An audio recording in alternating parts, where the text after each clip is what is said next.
moi j'ai monté une marque d'encens. Donc c'est un peu par hasard, ça a été pendant la période du Covid comme beaucoup de monde.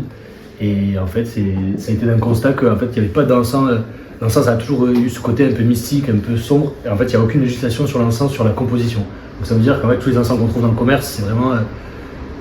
chacun peut mettre n'importe quoi dedans et c'est ça qu'on retrouve souvent, des trucs un peu bancal, c'est ça qui a eu en fait, qui a fait mauvaise presse à l'encens. Et nous en fait on est parti de ce constat-là pour créer un encens 100% naturel.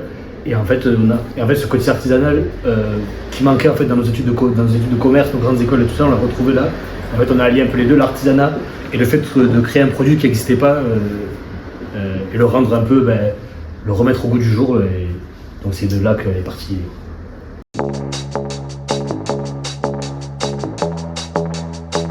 Alors nous c'est spécifique puisque justement on a vraiment recréé un truc à nous de l'encens.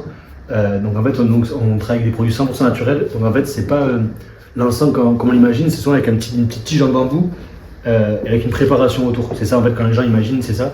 Alors que nous c'est un bâton homogène, donc c'est à dire qu'il n'y a pas de tige en bambou. Donc c'est vraiment en fait de la poudre de bois, de fleurs, d'épices, des huiles essentielles qu'on reçoit. En fait on les mélange, on trouve les dosages, etc. On a fait ça pour toutes nos recettes. On se sert d'un liant naturel, c'est de la gomme goire, c'est de la poudre de haricot, ça on s'en sert en cuisine aussi, pour lier le tout. Et on met de l'eau, en fait ça crée une espèce de petite pâte. Et on a une machine, une presse là qui en fait on met la préparation dans la presse, tout simplement en fait une presse hydraulique et en fait ça coule comme des spaghettis. On a des petites planchettes, plein de petites planchettes en fait qu'on vient récupérer directement l'ensemble, qu'on met sur des plus grandes planches et ensuite on les serre. Et une fois qu'ils sont bien droits, bien serrés, ils peuvent partir en séchage pendant 48 heures et 48 heures après c'est prêt.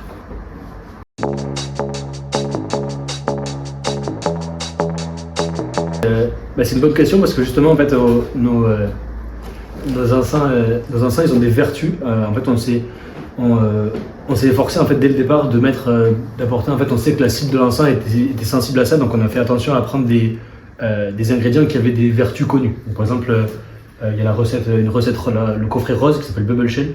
Il y a de la muscade, de la mandarine et du bois de santal et ces ingrédients ils ont des vertus énergisantes. À l'inverse, il y a le coffret vert où il y a du palo santo, du benjoin et du jasmin. Bon, le jasmin c'est juste pour l'odeur, mais le palo santo et le benjoin c'est connu pour avoir des vertus apaisantes.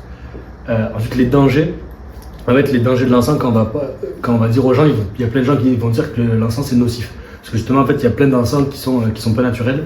Donc c'est vrai que la combustion elle est assez mauvaise, alors que nous en fait tant qu'il y a une combustion, en fait, on conseille d'aérer la pièce, mais vu que c'est des produits 100% naturels, une fois qu'on aère, etc., donc vraiment pour prévenir, mais normalement il n'y a aucun perturbateur endocrinien, etc., comme il peut y avoir dans l'encens classique avec des produits chimiques.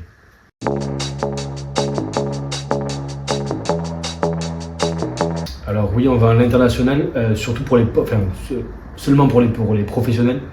Donc c'est via des marketplaces en fait qui fait ça, parce qu'en fait le frein à vendre à l'international, c'est les coûts d'envoi. Qui sont énormes en fait pour une jeune entreprise encore. Comme nous, on ne va pas se permettre en fait d'avoir des gros contrats en fait avec des transporteurs qui nous réduisent assez les coûts pour vendre à l'international. Donc on se sert de marketplace. En gros, on a c'est sur des sites, on a une page produit sur des sites où c'est des boutiques indépendantes qui peuvent commander. Et en fait, ça moyennant une commission, en fait, ça nous absorbe les frais de port. C'est pour ça qu'en fait, on peut envoyer dans le monde entier. Donc là, on a dans toute l'Europe, aux États-Unis, au Canada vite fait. En vrai, on est dans pas mal de pays.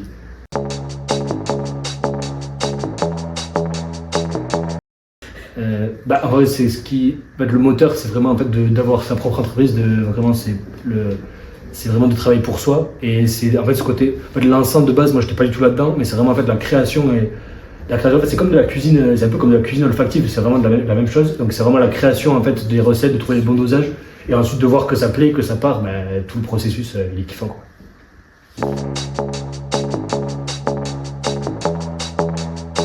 J'ai fait une classe préparatoire, donc rien à voir avec l'ensemble. Donc j'ai fait une école de commerce à Nice et donc j'ai pu voyager, etc. C'était chouette, et en fait c'est à ce moment-là où en fait plus la fin des études approchait, plus je me disais qu'en fait je me voyais pas dans un métier de bureau classique et tout ça. Et en fait le Covid, ça a été relou parce que justement j'étais en Chine pendant le Covid, donc je suis rentré, mais c'était cool dans le sens où en fait ça nous a mis un petit déclic et peut-être que sans le Covid en fait on n'aurait pas passé le pas de se dire c'est vraiment le moment de le faire.